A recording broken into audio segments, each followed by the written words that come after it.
Cinemania Field Report. Fantastic Planet. Ask the average slob about what movies traumatized their childhoods, and they often mention animated features. You know, the things we show to kids because they're always so nice and harmless. Most often you'll probably hear, "Bambi man, I cried so hard when Bambi's mother got shot." Or they might drop a similar moment from The Land Before Time for Littlefoot.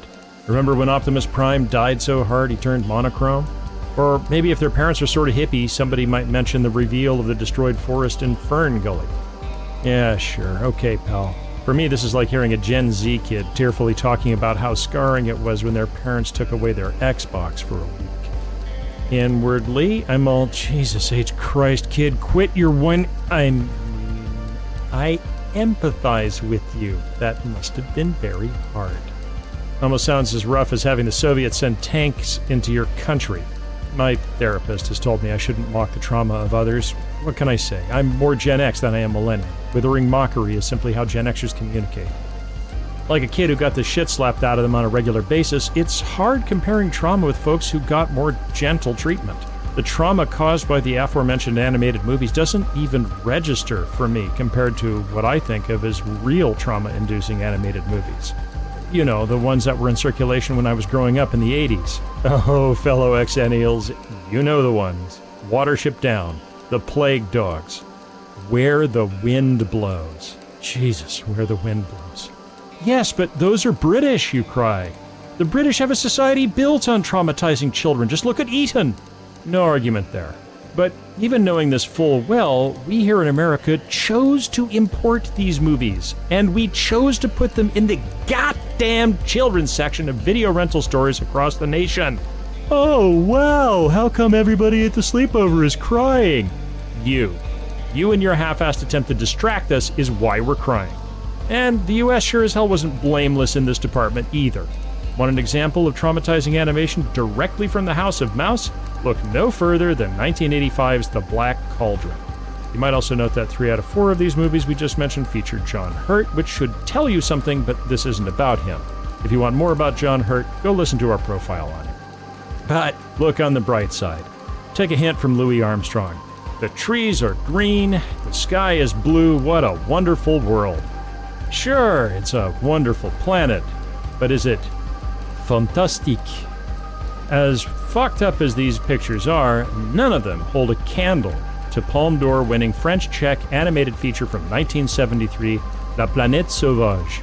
Savvy listeners might know that the original title translates to The Wild Planet, but when we imported it, we changed the title to Fantastic Planet because fuck you, that's why.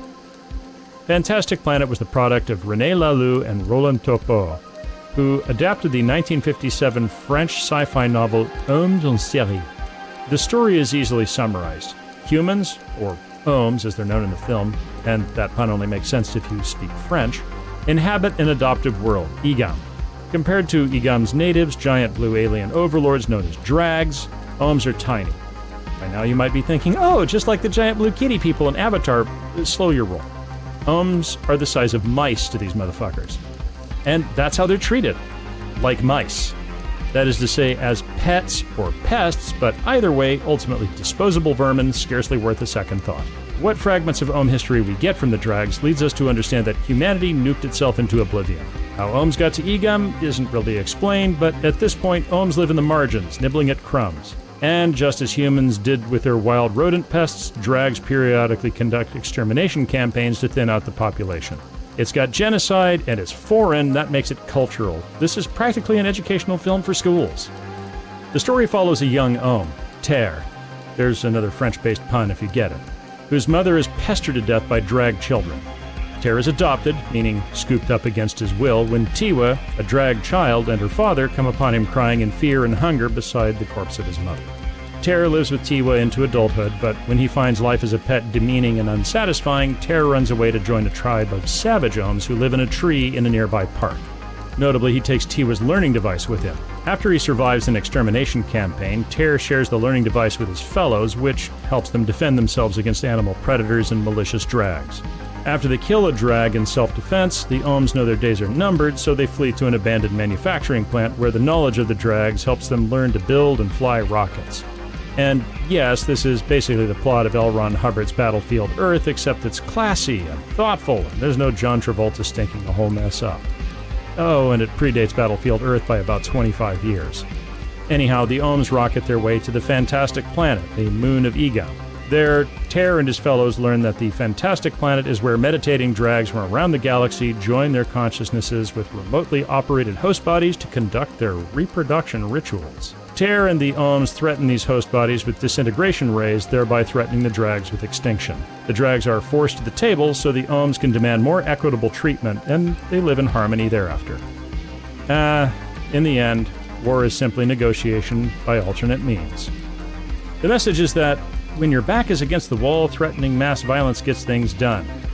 Or maybe political power flows from the backside of a rocket? Or maybe don't tread on the little guy when he has a knife to your happy sacks? The point is, it's not okay to run campaigns of extermination. That's something we all should agree upon. Fantastic Planet certainly contains more than its fair share of trauma-inducing moments.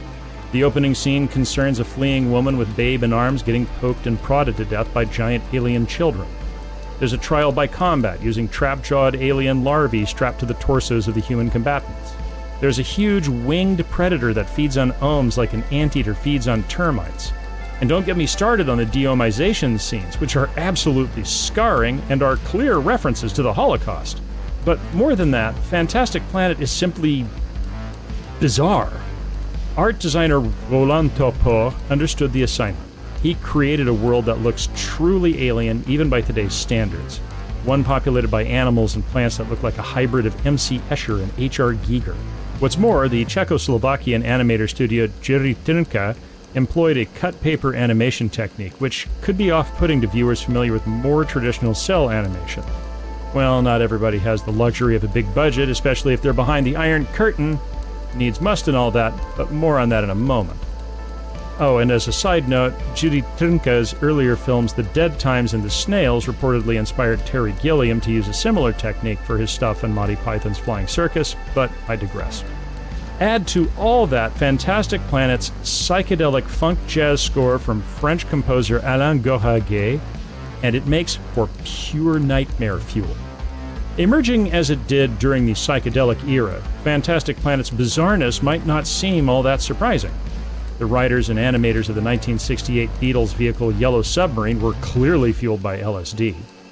In contrast to Yellow Submarine, however, Fantastic Planet possesses far more coherent and deeper themes than simply love and peace. It touches on animal rights, imperialism, genocide, terrorism, class struggle, all manner of ills that stem from treating other lives as lesser. And yes, it's highly probable that the producers and animators of Fantastic Planet were themselves dropping acid. Even though Prague was in the communist bloc, LSD was widely available there during the 60s and could be obtained from corner pharmacies with a doctor's prescription. However, LSD wasn't part of Czech counterculture, because counterculture was not something that was tolerated. Just a suggestion by the Czech president that he might loosen social controls just a little led the Soviets to invade Czechoslovakia in 1968. Free press? Fuck you, send in the tanks! By that point, the animators at Jiří Trnka had already been working on Fantastic Planet for over a year, but when the Soviets invaded, they were forced to flee to Paris. I'm sure that made things easier for Laloux and Topor. From little ohms struggling against big blue oppressors to Czech animators fleeing from the Soviet war machine, suddenly, Fantastic Planet must have seemed a lot closer to home.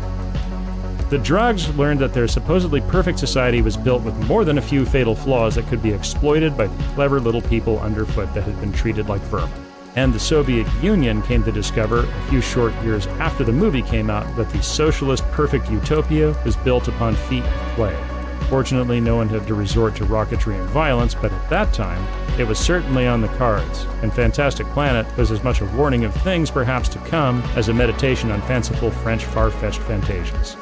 All this is to say that Fantastic Planet is one hell of a trip.